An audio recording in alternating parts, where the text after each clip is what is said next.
Hey guys, welcome to Faz Radio. Let's get started. Today we have a very special guest. This is Doug Tenaple of Earthworm Jim and Neverhood fame and a number of other projects that I haven't even been able to keep track of. But I know he knows a lot. He's the guy that draws all that stuff. Howdy, Faz. Thanks for having me on. I appreciate it.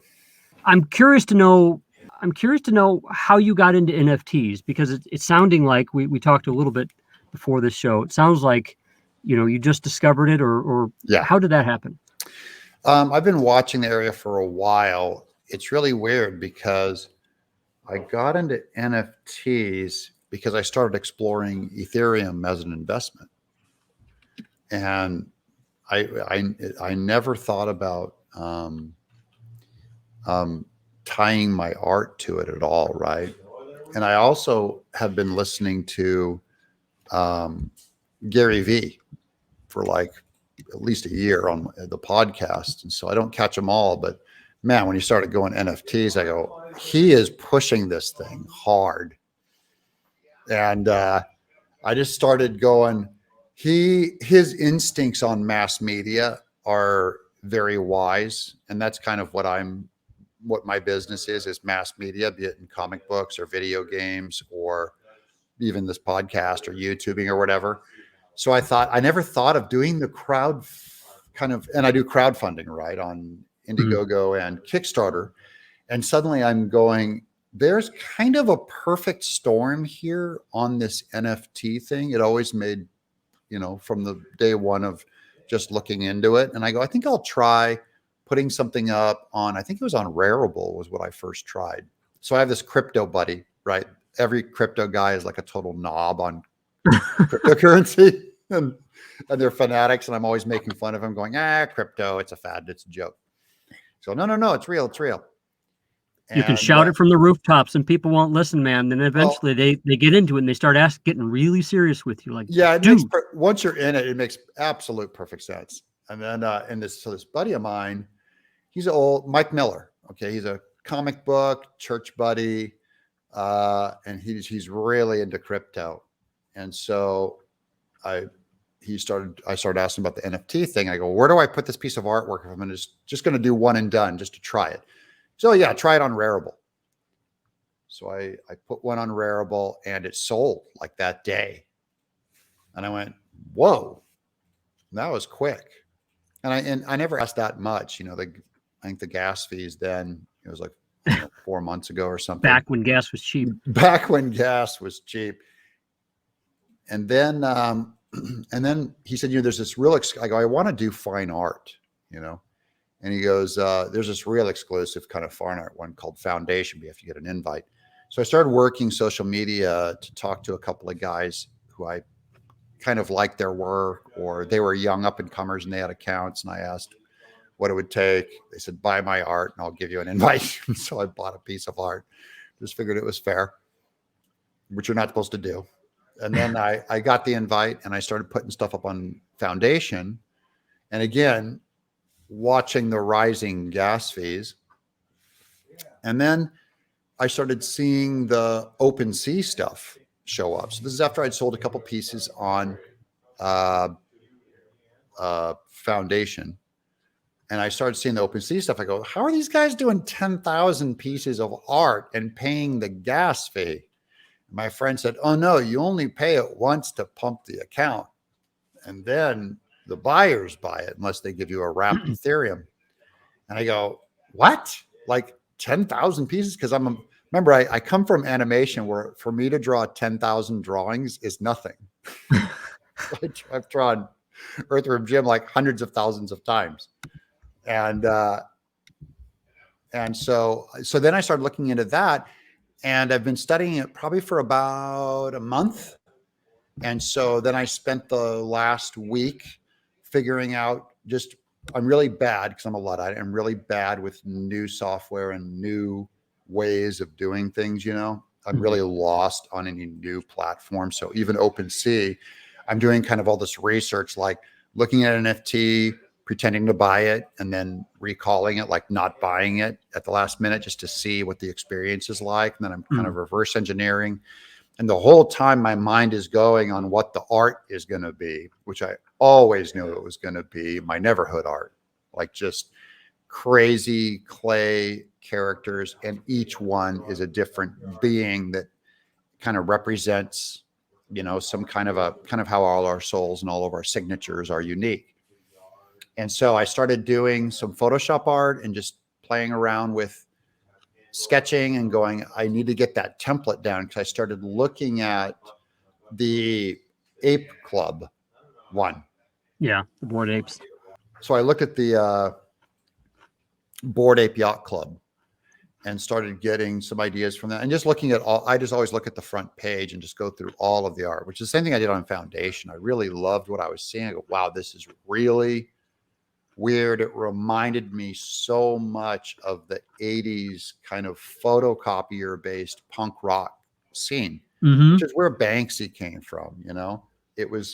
We would make stencils of artwork and we would go around town and spray paint, the stencil art, and like kind of mass produce it, or take that stencil and spray paint on t-shirts. And I was one of the guys buying those magazines, the little photocopy magazines. Yep. Yeah. We made zines all the time.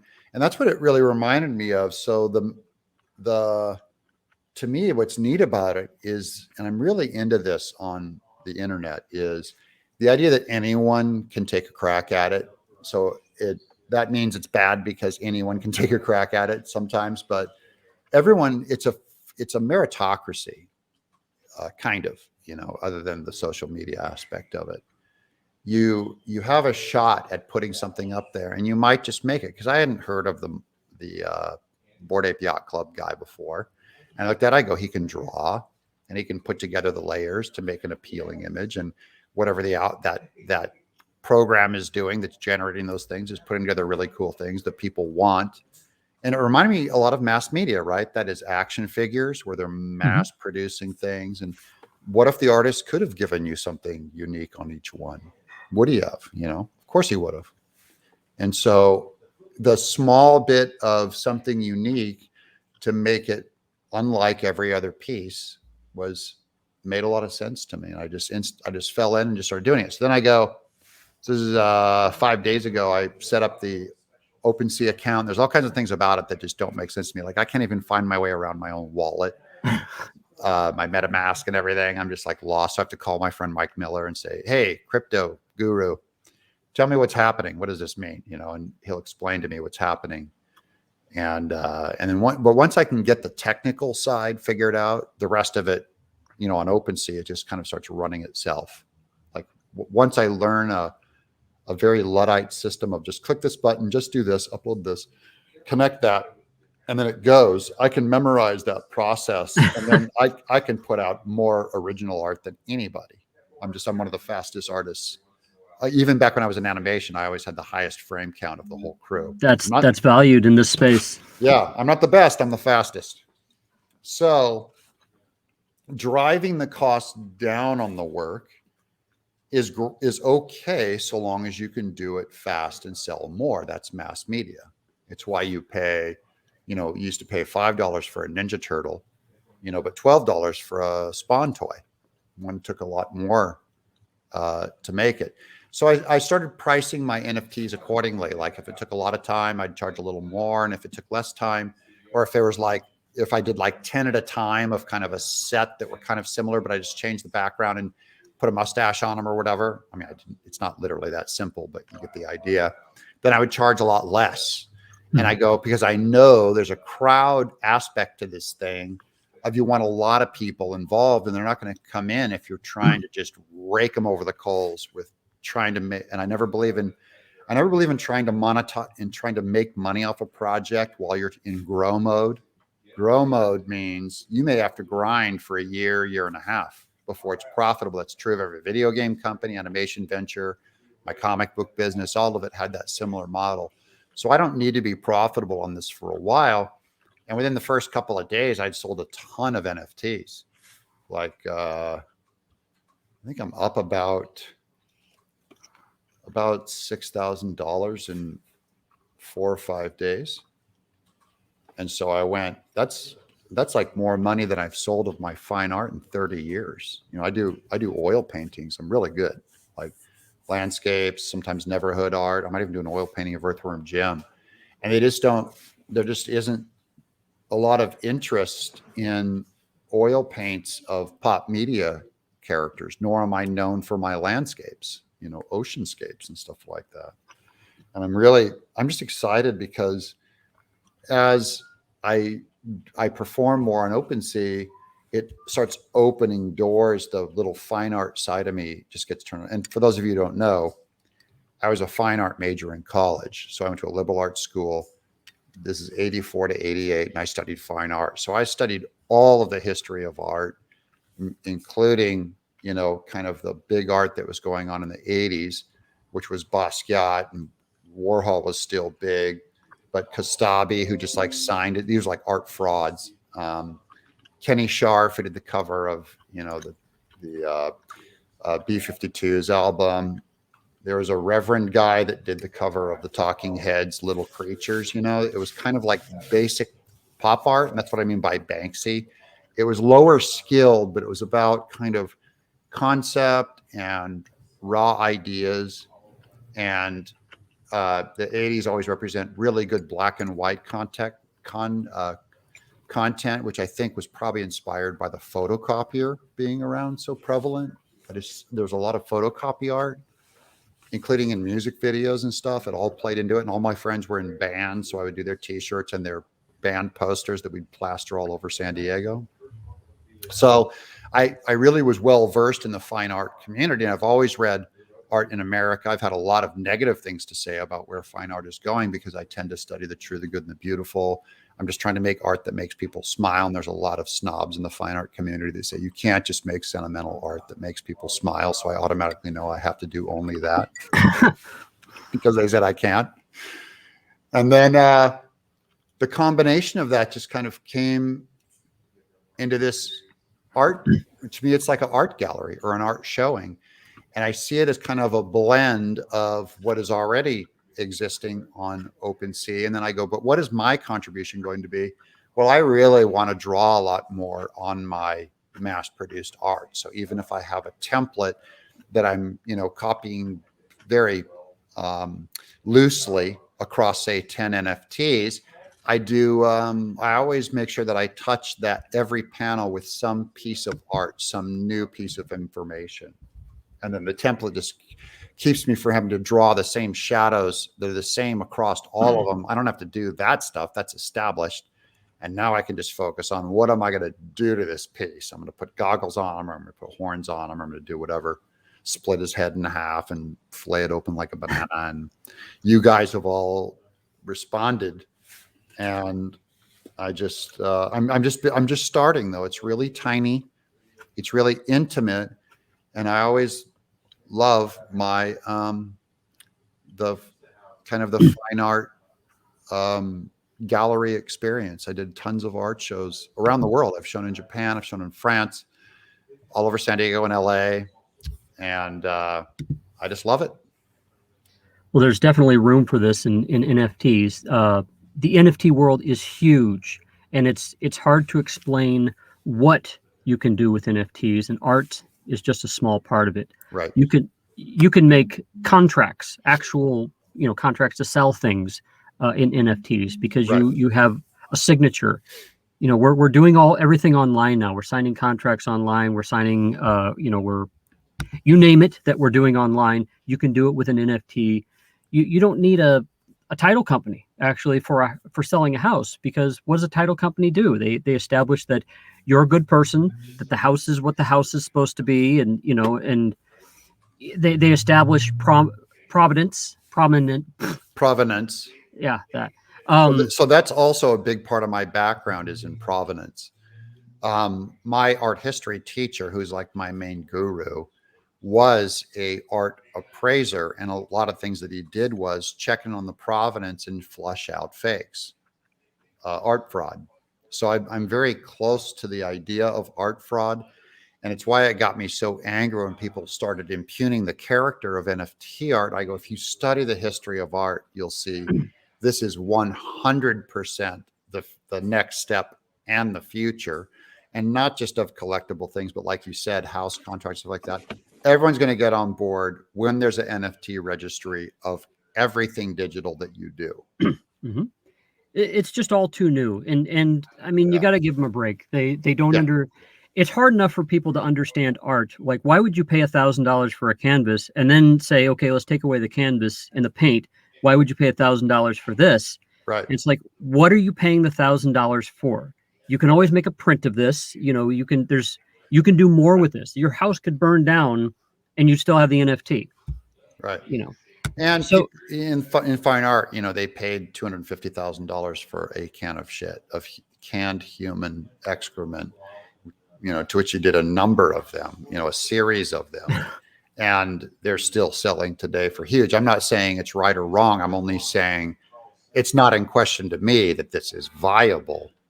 The ethics and what I put into the value of it, to me, every piece of art I do is a complete masterpiece worth 1 million times more than what I'm selling it for.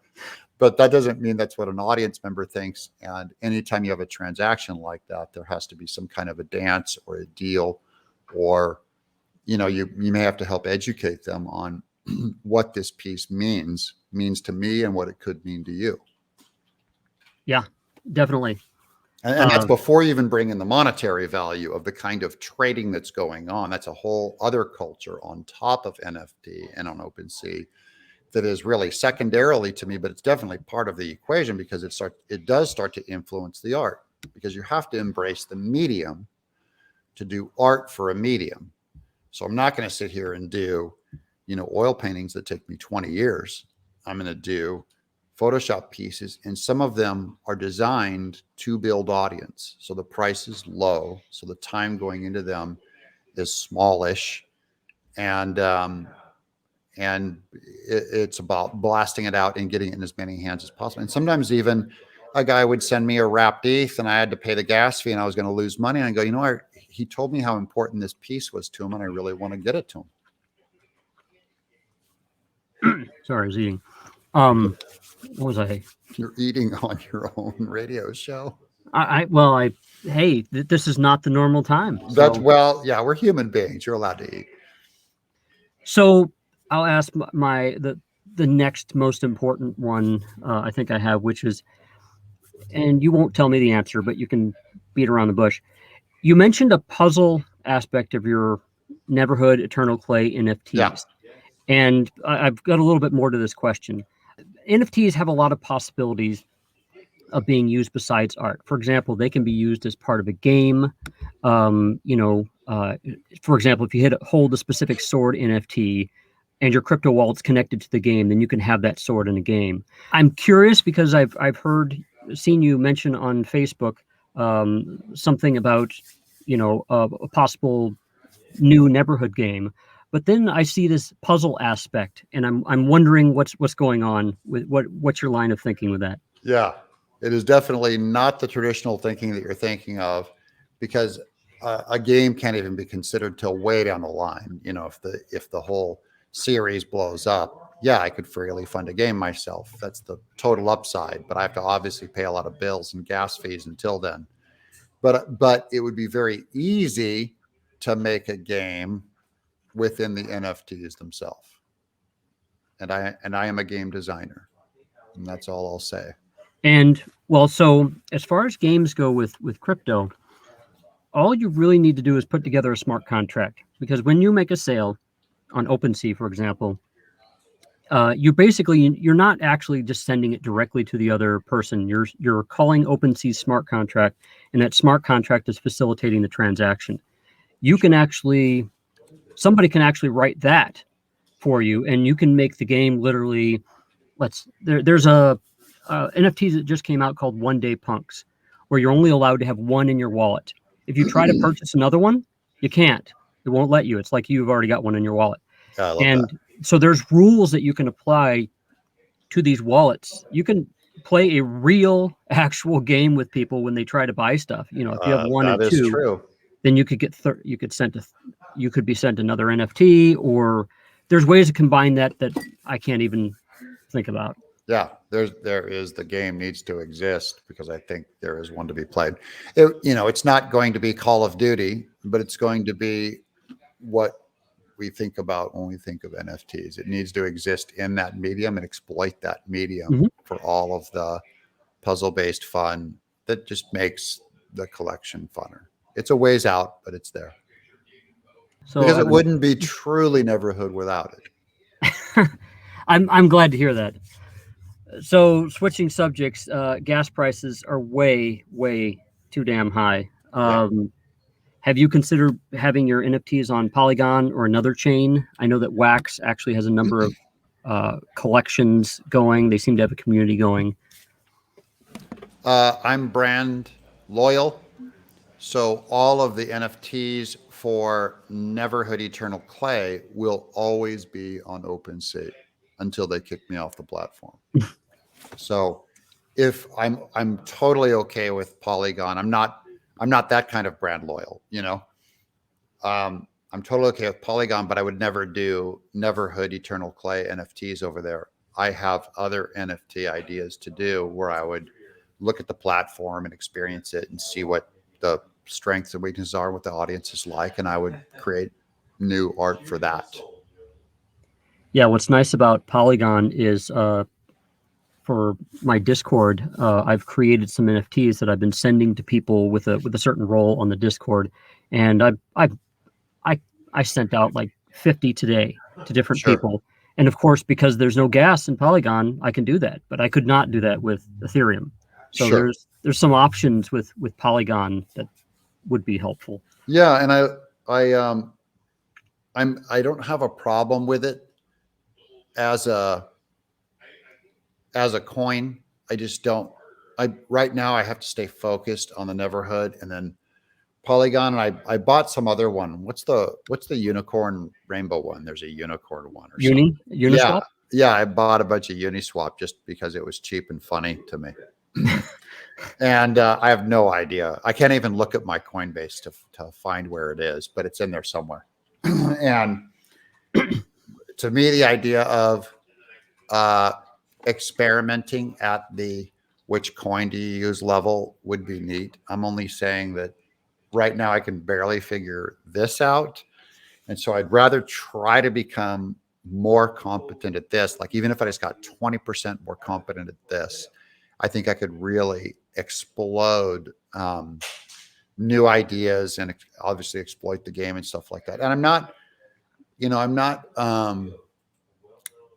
not afraid of taking on new stuff. It's just that my time is so limited that I devote like half my day to generating new NFTs for OpenSea, and there's not a lot of time for something else.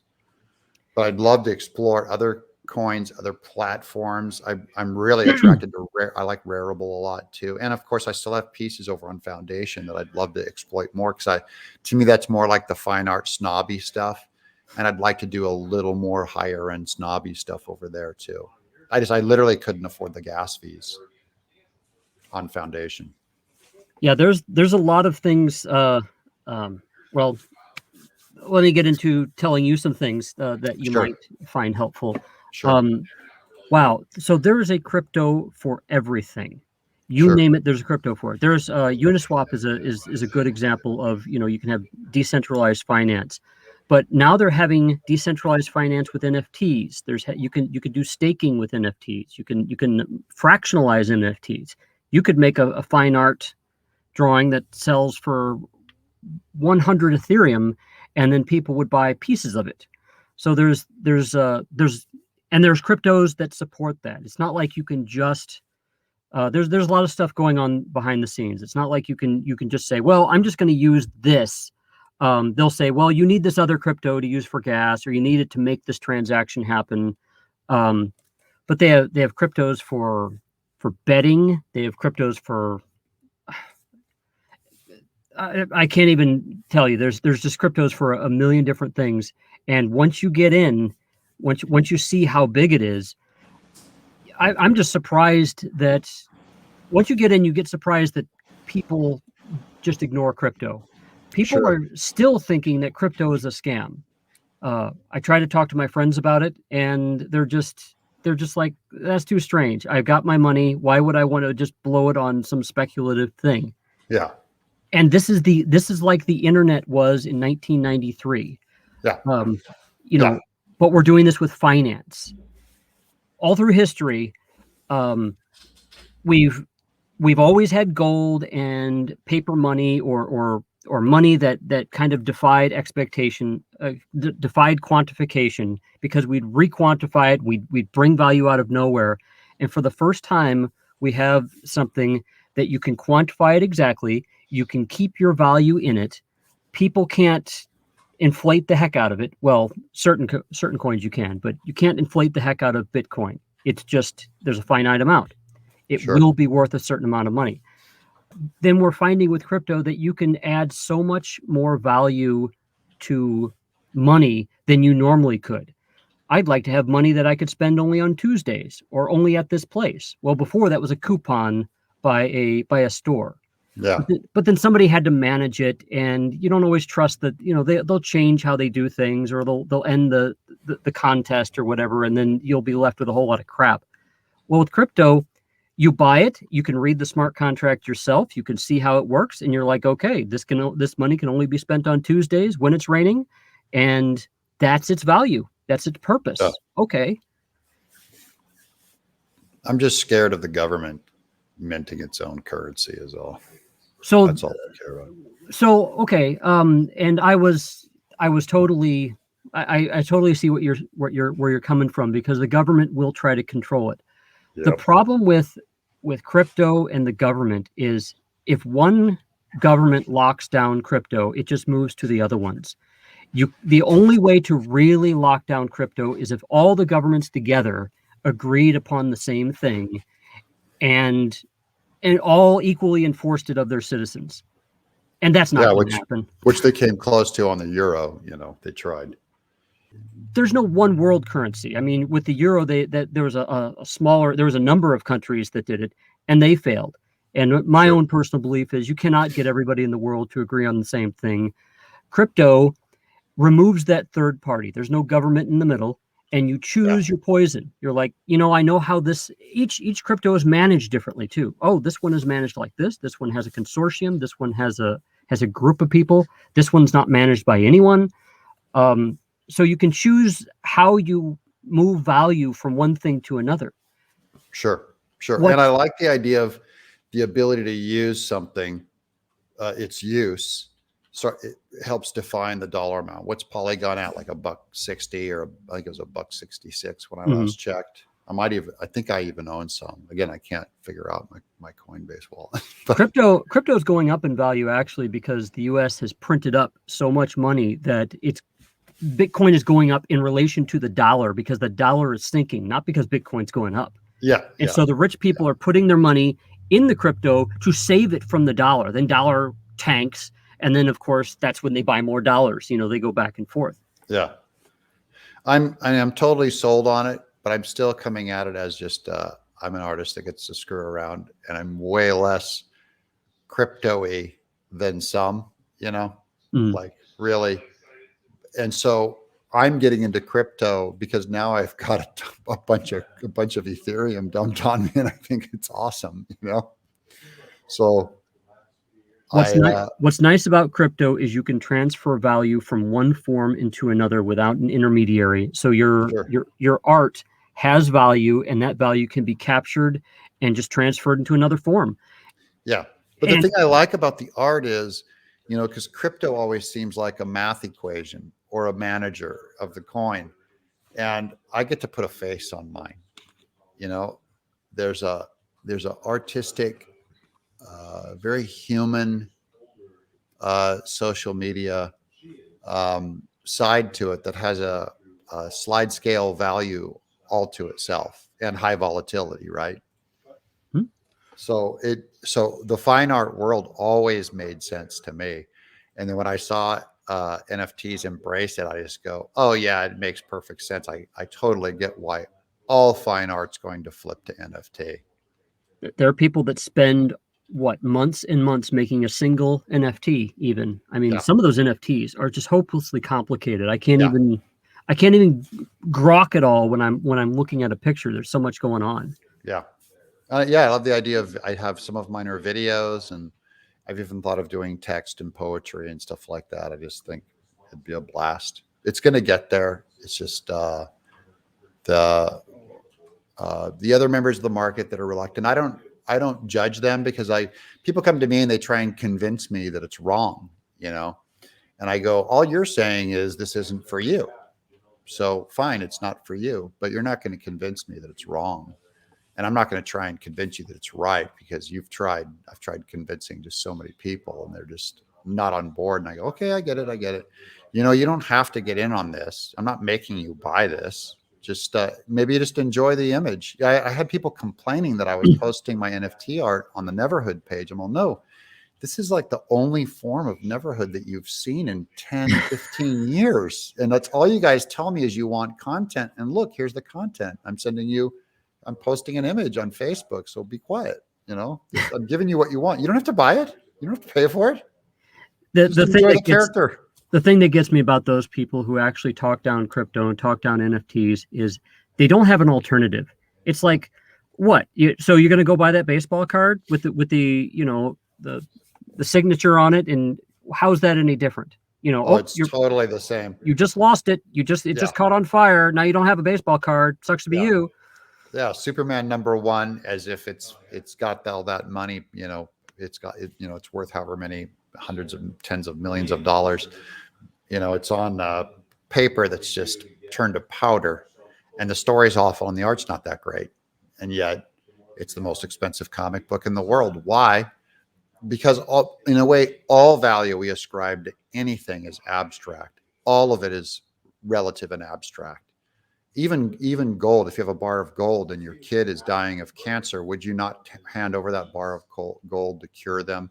Or if you're thirsting to death in a desert, will you not hand over every item of value to get one bottle of water to give to your family in the desert? Of course you would. So it's all completely relative. It's all completely abstract. I don't get why people are hard on NFT, then demand to pay twice as much for this shoe that has a Nike swish versus the one that's just as good without it. I'm worried about the day actually when the big boys come in, like Disney and the big boys. And just like when the internet started, we didn't have Google, we didn't have Yahoo, and I think in about 10 to 20 years, you're going to see them running the show again.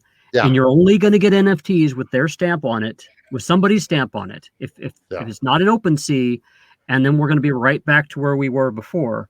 Yeah. So we've got to create as many different systems as possible so that people can use that as their template. Yeah. Well, their problem is the big boys will get the easy kill, broadest audience. Okay, that might be what convinced that reluctant guy to come in and buy, is because now it's the only way you can buy a Ninja Turtle comic, or now it's the only way you can buy a Mickey Mouse short. Now it's the only way to watch a Netflix thing. Fine, that'll bring everybody in. But I think what I'm seeing over in selling art NFTs is this really is a very punk rock curated audience, and the audience does not respond to everything. They may value a video of Kobe Bryant dunking a ball. I don't think they'd value just a generic grind out gold card of Bugs Bunny. I just think they're a little more skater than that, a little more funk than that. And that's always been the leading of all art movements, going all the way back, is the leading edge of philosophy and art and culture are these kinds of oddball early adopters. And that's where I always feel the most comfortable, is with them, not with the people who are last to get into the market, but the people get in it first. It's not that they're right, it's that they're risk takers. And I really like risk takers and independent thinkers, because they're not following a crowd. They're exploring something and finding out they like it, and they're saying, I'm going for this. Those are the people, independent-minded people, are who I'm trying to reach with my art. I have a perfect audience in NFT, perfect in crypto. NFTs actually remind me of what YouTube has done for non-studio kind of productions and stuff. YouTube just has immense, unstoppable, explosive creativity. I could surf on YouTube. If you just force me to watch only YouTube for the rest of my life, there's always something interesting on there. Yeah. And with NFTs, it's like that, but better. It's independent. You can do a YouTube with NFTs. You can have a video, a full length TV show as an NFT. And so you don't need a studio, you don't need a YouTube, you don't need anybody. Yeah. And I think that's going to be the biggest explosion of creativity we've ever seen. I agree. Faz, from what I've already seen, this is where the excitement is in the arts. If you look at the images that are being created and the videos being created, that kind of life and explosion, even if it's a bunch of artists just trying to get rich, I don't care. It tricked them into producing, and before they were not. So, or they weren't being seen, and now they are being seen as you go through the front page or as you do the hashtag NFT in Twitter or something. We're being tricked into becoming huge independent art fans. And I love that. And YouTube did do the same thing. When I was growing up, I'm going, well, I really want to put on a show. I really want to animate. I want to just do like Jim Henson's Muppets. I want to do animation. But there's going to be a gatekeeper at ABC that'll keep me from getting my show on the air. And then YouTube comes in. It's like, holy cow. You mean they'll let me do a show about anything? And I did. I would literally just do shows about anything. I just shoot them any way I wanted. And I recently did a big political channel in December. It blew up to 455,000 subscribers within about 3 months before it got destroyed by YouTube, which is fine. But I was blown away. Blockchain can't do that. Yeah, I know. No, I love that. I just said it was amazing to me to have that experience. That was like a lifelong dream. And I go, no other network would say, put whatever you want on the channel, and if it's good enough, you'll get a big audience. And it ended up being one of my most popular things I ever did in my whole life. So tons of people enjoyed it. There will be a way to bring that to a blockchain. It will be after a while that you'll just have things posted on a page like YouTube. Yeah. Well, sorry, web pages are really just kind of a UI, user interface to the blockchain. Sure. So you could totally make these videos and then just make it to where people can download them for free, or even download. Well, you might not have sponsors, so it's maybe they might pay. I don't do sponsors. Oh, okay. So whatever the case is, so they can download them for free, and they're stored. The blockchain doesn't actually store data as much as it stores pointers to data, but there's actually coins out there like Filecoin that allow you to store data on 1 million computers. It'll make 1 million copies of your stuff. Yeah. Yeah. And the way it gets tied up in the future, it's not going to stay in this form. It could very easily embrace streaming and videos and all that and directly tie it. People say like, oh, I can give you you don't even get a JPEG with an NFT. I'm like, well, it could very easily become that, It's not like it's unheard of, where someone sets up that system and it goes. I think it will branch into everywhere. It's too efficient, and people are stuck in the analog ways and still thinking clunky and still thinking it's even about a JPEG. When I have 1,000 JPEGs on my phones that I've just, grabbed and dragged and dropped or whatever on my phone. And I collect comic book art as a swipe file. So if I need to learn how to draw, the human chest, I have 20, references just sitting on my phone. There's nothing about that is different than the money or the math transaction in NFT. It's abstract, but it's useful, and the people deciding to use it, and in this case, it's using it in something that is very good for the arts that I'm so excited about. Because the arts, look, fine art's been dead. It's been dead for 40 years. There has not been big breakout stuff, and this is going to breathe new life into it, I think. I agree.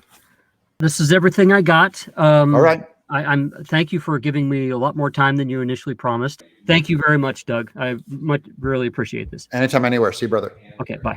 Bye. All right. So that's it, guys. That's all for now. I'm going to end this one.